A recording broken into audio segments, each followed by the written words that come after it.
You're watching your college roommate at the barbecue, and something feels off. This is the same dude who once drove to Vegas on a Tuesday just to chill, who told professors exactly what he thought, who lived like every day was an adventure waiting to happen.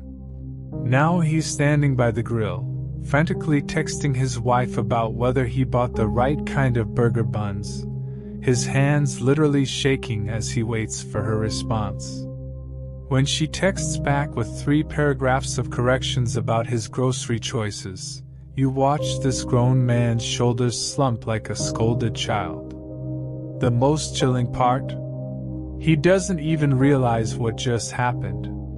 He's been so conditioned to seek approval that public humiliation feels normal.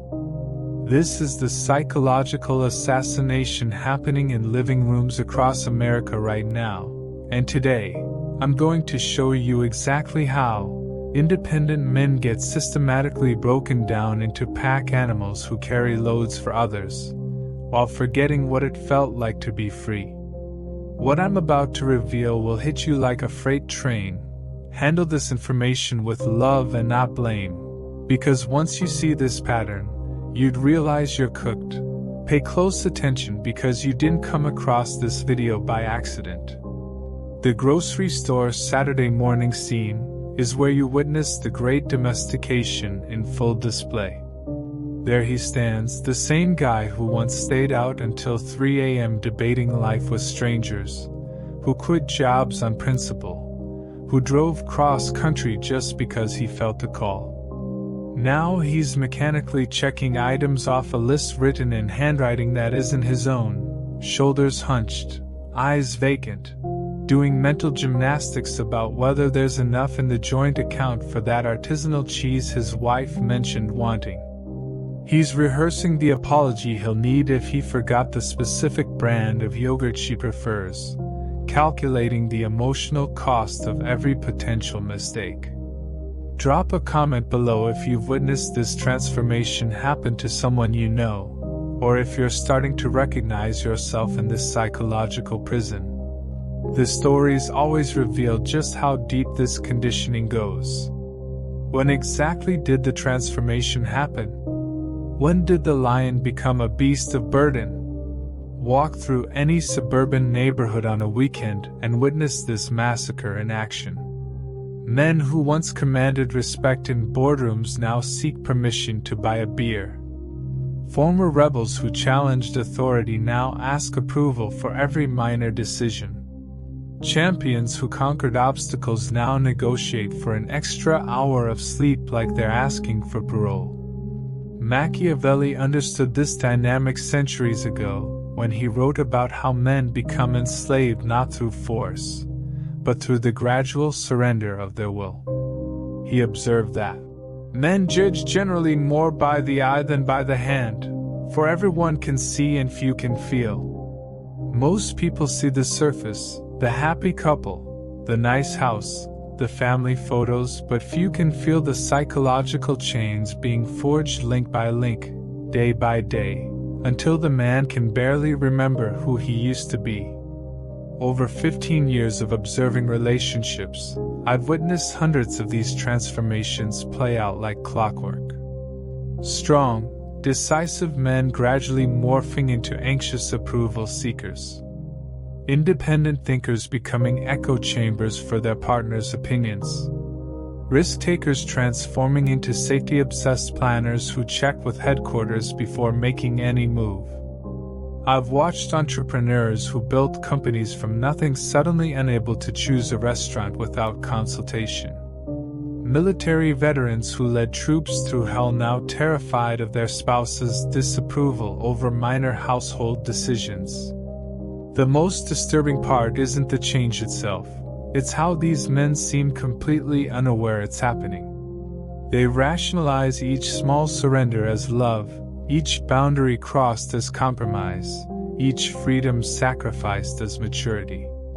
They're like frogs in slowly boiling water, adapting to each degree of temperature increase until they're thoroughly cooked.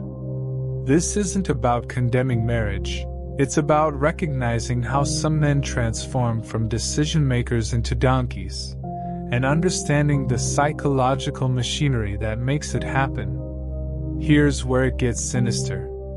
Marriage sells itself as partnership, two equals joining forces to conquer life's challenges together. The marketing is brilliant: shared dreams, mutual support, combined strength, unified purpose.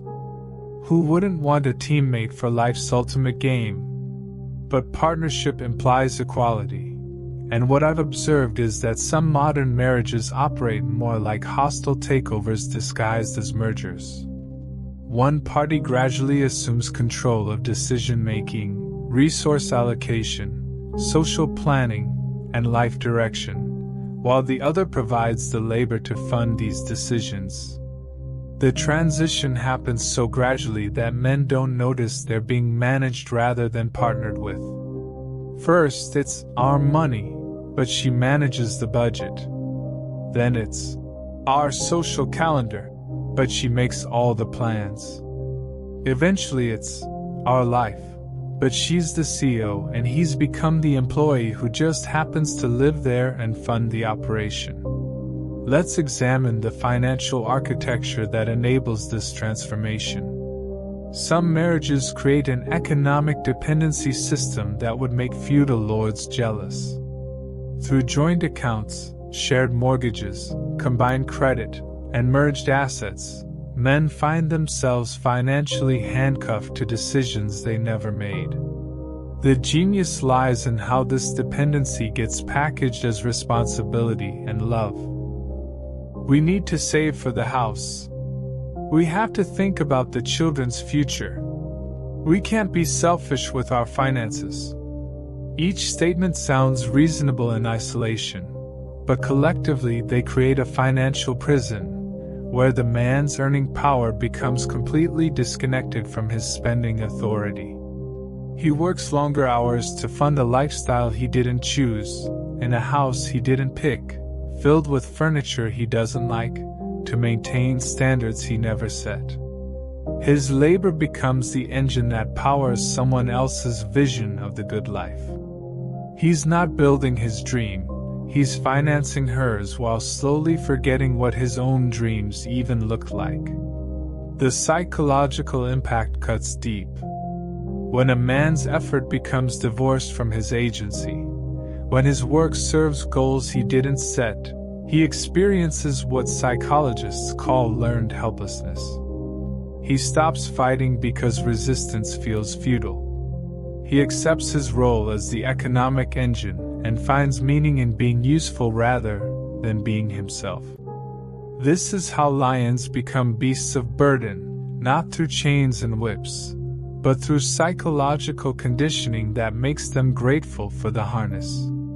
But there's a control mechanism even more effective than financial dependency, and it's the systematic dismantling of the man's independent social network. This process begins with gentle suggestions wrapped in care and concern about time management and relationship priorities.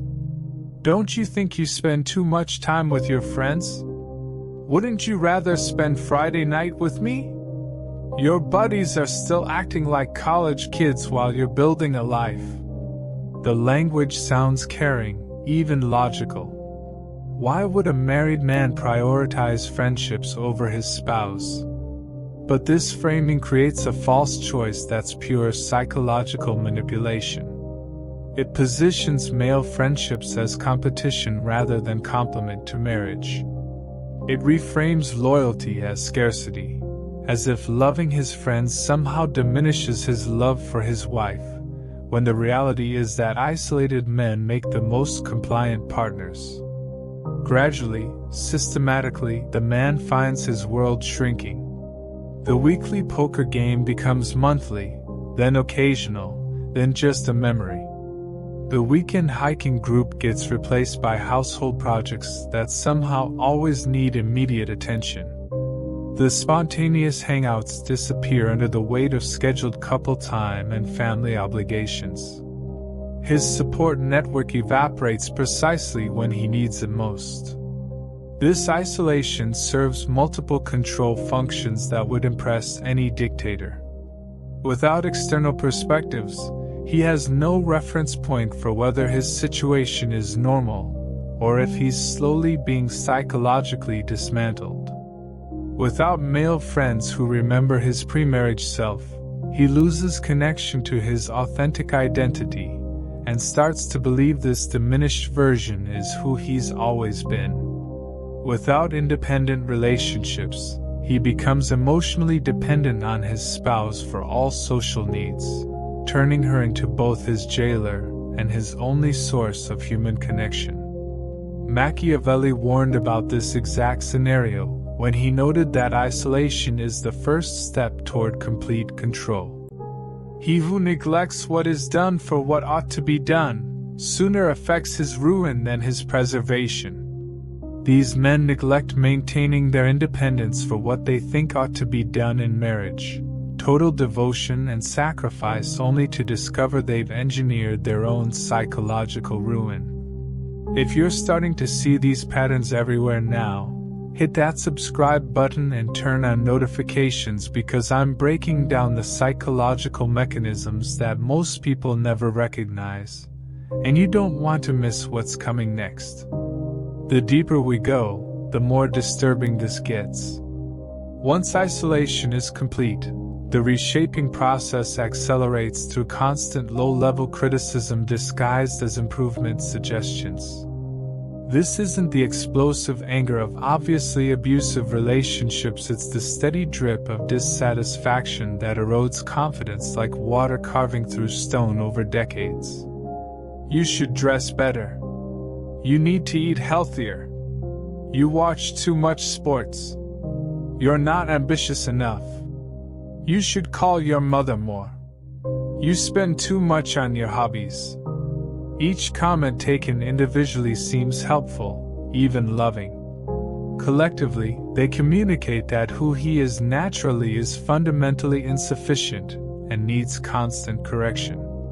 The brilliance of this system lies in its complete deniability. When confronted, the criticism instantly transforms into concern. I'm just trying to help you be your best self.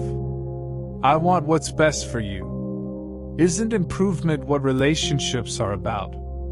The man finds himself in an impossible position, defending his right to exist as himself, while simultaneously feeling guilty for resisting what sounds like help. This constant correction creates a psychological state called external locus of control. Instead of trusting his own judgment, he begins seeking approval for increasingly basic decisions. Should he buy this shirt? Is it okay to grab drinks after work? Can he sleep in on Saturday morning? His internal compass gets replaced by an external approval system that never quite grants permission to exist comfortably in his own skin. Watch how some marriages systematically eliminate the activities that once brought men joy, purpose, and identity. This happens through the ruthless application of utilitarian logic to every single pursuit. Does this activity generate income? Does it improve our home? Does it advance our social status? If the answer is no, the activity gets categorized as waste, selfishness, or immaturity. Video games become childish escapism. Sports become pointless time wasters.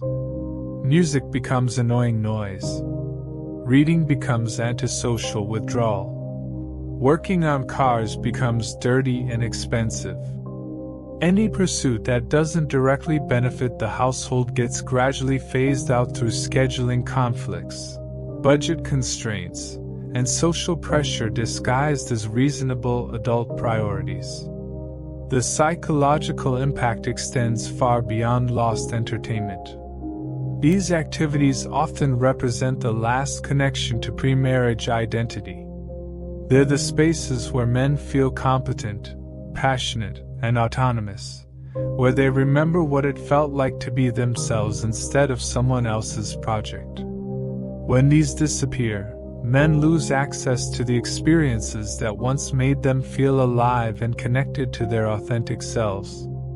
The replacement activities, home improvement, yard work, family obligations, social events chosen by someone else, serve household utility but rarely feed the soul. Men find themselves busy but not engaged, productive but not passionate, useful but not fulfilled. They become efficient machines for generating value for others while slowly starving their own spirits. They've been transformed from predators who hunted their own dreams into pack animals carrying loads chosen by others, and they're supposed to be grateful for the privilege. The most psychologically damaging aspect is how basic adult autonomy transforms into a privilege requiring negotiation. Grown men find themselves asking permission for activities they once took for granted. Can I go out tonight?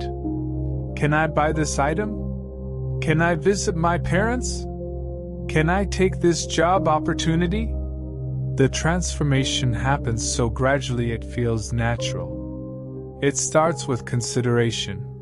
What do you think about me doing X? Then it becomes consultation. Is it okay if I do X? Finally, it becomes supplication. Please let me do X. Each step feels reasonable in isolation, but the trajectory leads to the complete surrender of adult decision-making authority. The request for permission isn't just about the specific activity, it's about establishing who has the power to grant or deny basic human freedoms. When a man must seek approval for normal adult activities, he's no longer operating as an equal partner. He's functioning as a subordinate requesting privileges from a superior. He's become the donkey, carrying whatever load is placed on his back while others decide the destination, the pace, and whether he deserves rest. This psychological machinery operates with such precision that most men don't recognize they're being systematically dismantled until they're completely hollowed out. They wake up one day wondering where they went, how they became strangers to themselves, why they feel so empty despite having everything they thought they wanted. The man in the mirror looks familiar, but the person behind his eyes is gone. Here's what makes this especially tragic: this doesn't happen in all marriages, but it happens in enough that the pattern is unmistakable. Some couples manage to build genuine partnerships where both people maintain their identity and agency while supporting each other's growth.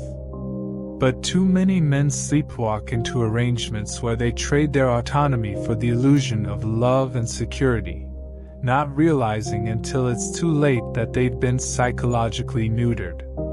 Understanding these patterns isn't about attacking marriage or avoiding commitment, it's about recognizing the psychological dynamics at play so you can navigate them consciously rather than becoming another casualty.